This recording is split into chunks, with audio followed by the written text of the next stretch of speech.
Je suis Valérie Gon, je suis géographe, chercheur en pédodétection au CIRAD. Je m'intéresse particulièrement aux forêts et aux forêts tropicales, sèches ou humides, et je travaille depuis 25 ans au CIRAD maintenant.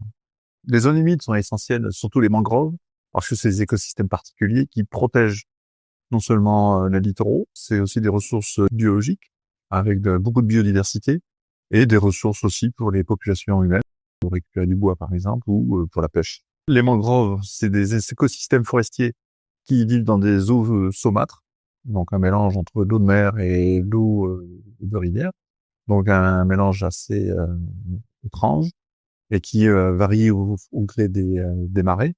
Et donc c'est un milieu très particulier, forestier, très particulier, avec un écosystème vraiment à la marge, je dirais, des grandes forêts.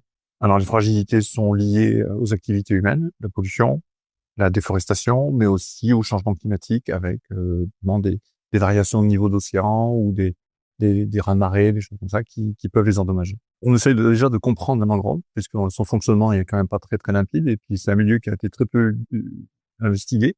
Donc on essaie de comprendre un petit peu comment le fonctionnement de l'écosystème. Et puis surtout, maintenant on commence à travailler beaucoup sur la restauration des mangroves qui ont été très abîmées, et de plantation, d'améliorer la restauration en fait de ces écosystèmes particuliers. Nous, on fait beaucoup de terrain pour essayer de comprendre déjà avoir des données de première main de terrain, ce qui est rare en fait dans ce milieu-là, parce que c'est pénible justement d'aller chercher.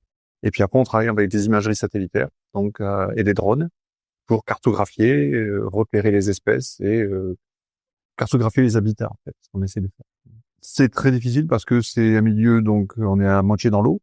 On est dans un milieu où il y a des marées constamment, donc ça monte, ça descend tout le temps. C'est en dessous, donc on a de la boue, donc on s'enfonce, on n'arrive pas à bien marcher dedans.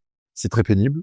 Il fait une chaleur accablante aussi. Quand c'est des mangroves qui sont basses, on est en plein soleil, en pleine journée. Et puis quand c'est des forêts hautes, il y a beaucoup d'animaux aussi. C'est très biodivers, donc beaucoup de serpents, beaucoup d'insectes, beaucoup d'espèces de crabes, des torpilles par exemple aussi.